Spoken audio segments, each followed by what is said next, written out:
One of the things I do love about JAG is that it gives you the opportunity to come into the classroom and bring the experience that you have from your life and share it with the students that you come across every day. And so my experience happens to be in creative arts. I've always been a part of theater and dance and drama and music. And what I love is that I can take all of that and come into the classroom. And one of the things it does, it really opens up their minds and helps them to understand that they're creative beings. They're creative. It doesn't have to be a career in music or dance or arts, but whatever you're going into, you have the ability to go out into the world and create things that will have a positive effect on society. As a teacher, if you've never given in your classroom over to a bunch of students, try it. I mean, we walk in thinking we're going to teach the class, but most of the time they're teaching you, and you have to be open enough and listen to what some of the things that they're teaching you.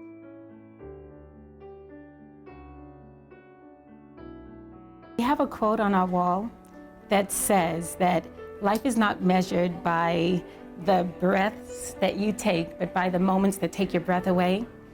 And I can honestly say that when I come into the classroom every day, somehow, some way, they take my breath away every day because of the things that they overcome, the fact that they come in there and in spite of things that have happened, they trust me.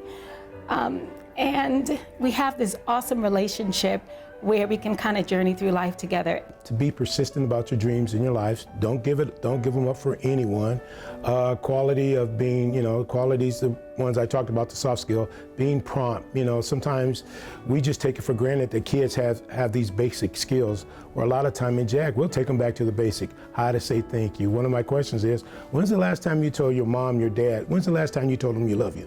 I love you, Mom, I love you, Dad. So we go way back to the basic. Do you open a door for a woman if she allows you to, or don't you? So we go way back and start over.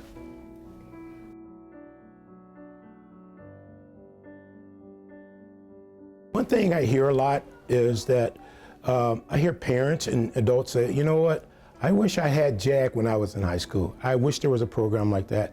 And I go back myself and say the same thing. If there would have been a JAG, around when I was in high school, I would have been, I think I'm a dynamic person now, but I would have been a way more dynamic person just because of the way the program allows you to get out in the world and develop.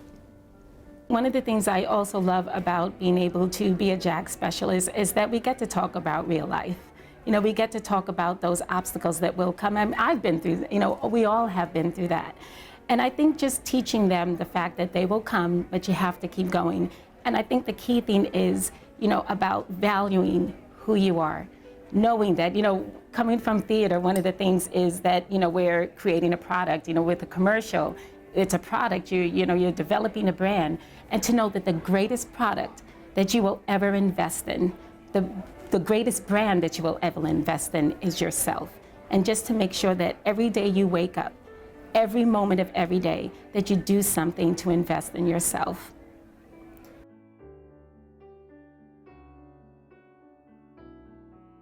Doing presentations is a great outlet that we had great success with.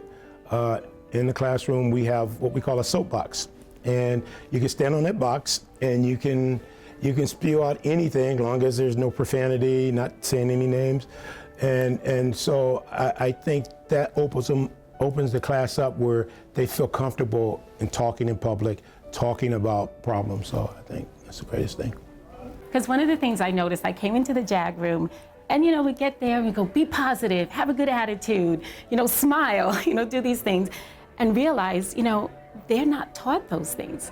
And it's so simple, but they're not taught that. And so we kind of thought, it's almost like math or science, or you have to learn how to be positive. You have to learn how to choose to be happy or how to choose to have joy.